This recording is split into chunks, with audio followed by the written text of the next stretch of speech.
gobierno anunció que durante esta semana ingresará nuevas indicaciones a la reforma laboral y que si bien apuntarán a generar consensos, el proyecto, que lleva más de un año de tramitación, no puede seguir aplazándose. Una de las indicaciones que ha generado más división dentro de la nueva mayoría son las adecuaciones necesarias, lo que permitiría a un empleador cambiar turnos y horarios durante una huelga. Queremos conversar sobre este y también otros temas. Vamos a tomar contacto con el diputado independiente Gabriel Boric. Diputado, ¿cómo está? Muy buenas tardes. Hola, muy buenas tardes. Matilde, ¿cierto? Exactamente. Diputado. Hola, Matilde. Le quería preguntar, ¿usted cree que le va a gustar a la Cámara de Diputados las indicaciones con las que va a volver el proyecto de reforma laboral que salió desde ustedes? Mira, la nueva mayoría partió diciendo que iba a presentar una reforma laboral, en palabras de la exministra Blanco, que iba a terminar con el plan laboral de la dictadura. Y ha ido morigerando eso cada vez más y no tocando aspectos esenciales del régimen laboral del 79, en particular lo que es la negociación por ramas, por lo que este ya es un proyecto que, pese a todas las críticas que genera en el empresariado, desde una perspectiva incluso socialdemócrata, ya es moderado. Dicho esto, si el gobierno quiere ceder aún más y hacer esta cuestión de las adecuaciones necesarias para finalmente terminar relativizando el derecho a huelga, yo espero que por parte de la nueva mayoría haya una consecuencia con lo que se dijo durante toda la tramitación y se rechace una indicación de esas características. Yo por lo menos la voy a rechazar. Bueno, de todas maneras, hoy día el vocero de gobierno dijo que independientemente si haya o no acuerdo dentro de la misma nueva mayoría, el proyecto va a ir a tramitación igual. ¿Usted cree que pudiera llegar finalmente a comisión mixta? Yo creo que puede llegar a comisión mixta, pero al final esas cuestiones están cortadas de antes y da un poco lo mismo lo que pasa en el Parlamento, porque finalmente el gobierno, lo que me ha tocado ver es que termina cuadrando los votos en función de presiones y apelaciones a la unidad de la coalición, que creo que no son... Y se pierde de vista la discusión de fondo respecto de por qué estamos haciendo esta reforma laboral.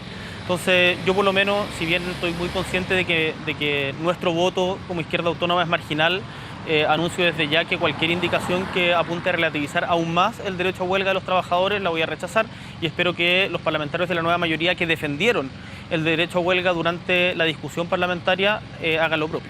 El 22 de marzo la CUT ha anunciado una movilización. ¿Usted apoya esta movilización?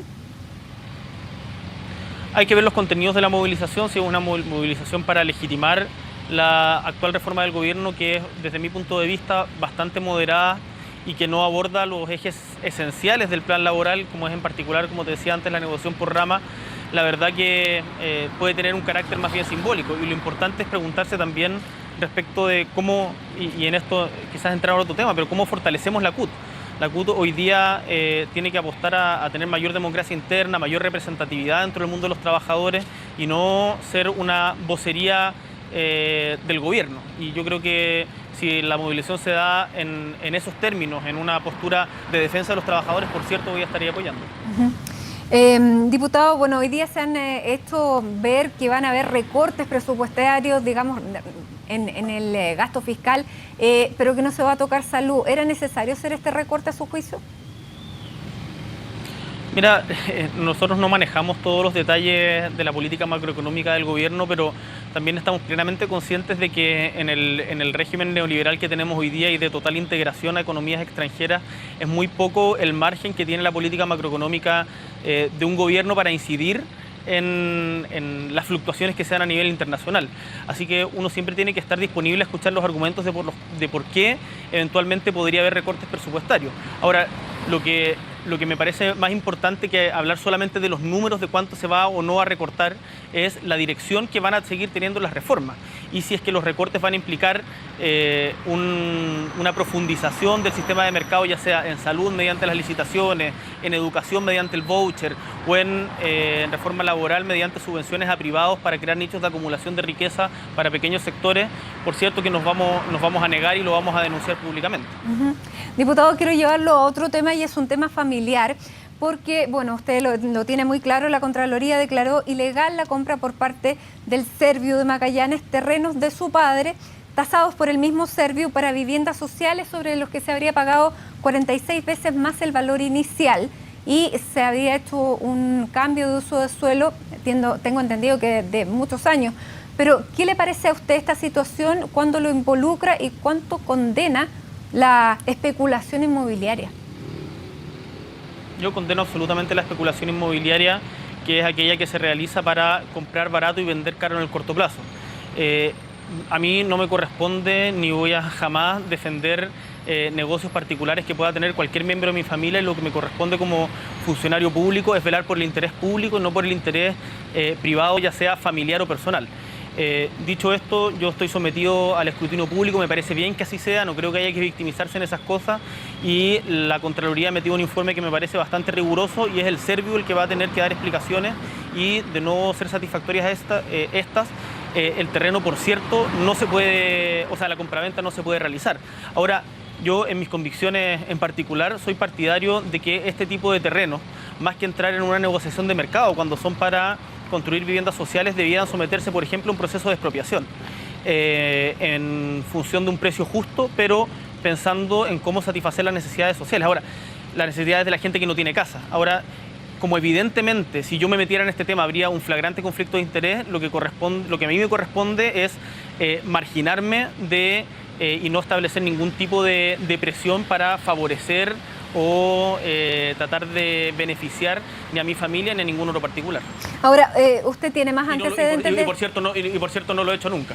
Claro, y usted tiene más antecedentes porque ¿qué es lo que usted cuestiona más de todos los antecedentes que nosotros hemos conocido?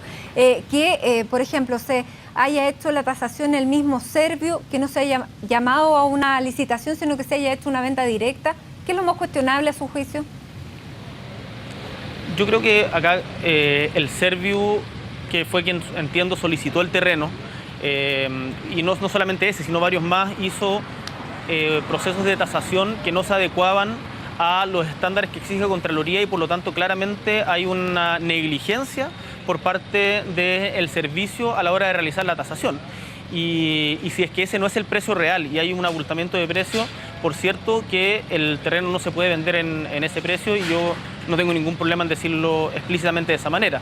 Creo que la Contraloría ha sido muy clara en que acá hay más que irregularidades, dos cosas que no están bien hechas. Uno, el mecanismo de negociación directa en vez de licitación pública, y dos, una cotización o tasación del terreno que no se ajusta, según lo que señala la Contraloría, a precios de terrenos aledaños. Y eso, si no es subsanado, la compraventa sencillamente no se debe realizar.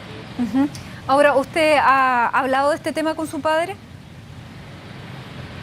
En tema familiar, evidentemente lo he conversado con mi padre, diciéndole que yo jamás voy a meterme, él no me lo ha pedido tampoco por si acaso, pero que jamás me metería en algo de estas características, que no lo he hecho tampoco, no lo voy a hacer, y además que, o sea, él y el Serviu tienen que arreglar el problema, y yo como funcionario público tengo que estar sometido al examen más riguroso de la opinión pública sobre esto, y como tengo la conciencia tranquila de que no he hecho absolutamente ninguna gestión en torno a este tema, puedo decir, revisen lo que quieran, porque nada van a encontrar. ¿Cuándo se produjo el cambio de uso de suelo, diputado? Entiendo que el año 2004. Yo iba en primer año de universidad, tenía 18 años. ¿Y estos terrenos desde cuándo le pertenecen a su padre? Entiendo que es un terreno que fue comprado el año 1985, un año antes de que yo naciera, en conjunto con dos otras personas, Patricia Buchner y Julio López. Y lo compraron en su momento, era un terreno rural para hacer unas parcelas, y con la crisis del dólar no se pudo hacer. Y finalmente, debido al crecimiento natural de la ciudad, hubo un cambio en el uso de suelo el año 2004, en el que yo no he tenido ningún tipo de injerencia, como se imaginarán, no lo podría haber hecho ni siquiera estando en los planes de mis padres, y en segundo lugar tampoco siendo un estudiante de primer año de universidad.